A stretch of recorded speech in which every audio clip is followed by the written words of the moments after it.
this year's survey, the top 3 challenges were human capital, everything to do with people, operational excellence, and innovation. And while these are distinct issues, what's very interesting is that the people thread runs through all 3 of them. So in terms of creating operational excellence, CEOs are worried about reducing costs, but they're also worried about employee engagement and how to increase productivity through more motivated, excited employees. And in areas of innovation, while the use of technology is important, so is creating a culture of innovation among our people.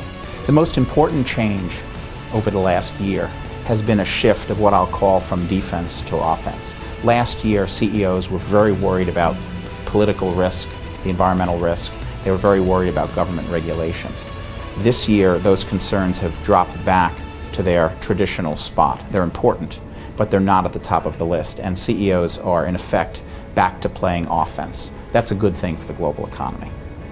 Human capital emerged as the #1 global choice, but on a regional basis, it is #1 in Asia and #1 in Europe.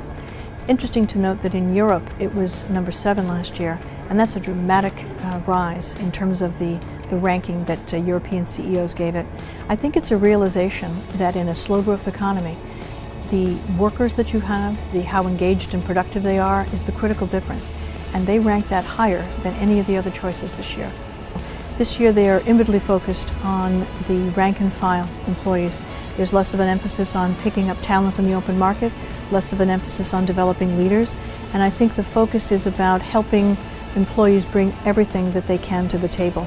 And that looks like growing talent internally, about providing training and development, raising engagement, retaining top talent. Those are the ways in which CEOs believe that they're going to prepare their organizations to compete and win.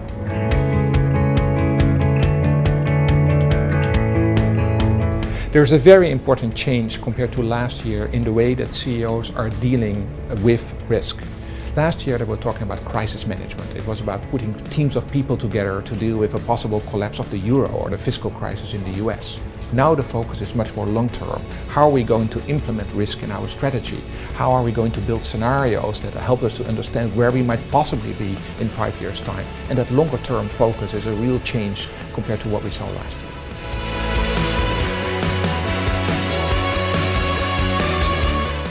I think CEOs are cautious. I think they're moving ahead. They're not standing still.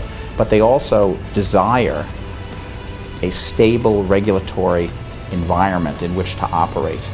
Even if that regulatory environment is not as favorable as they would like.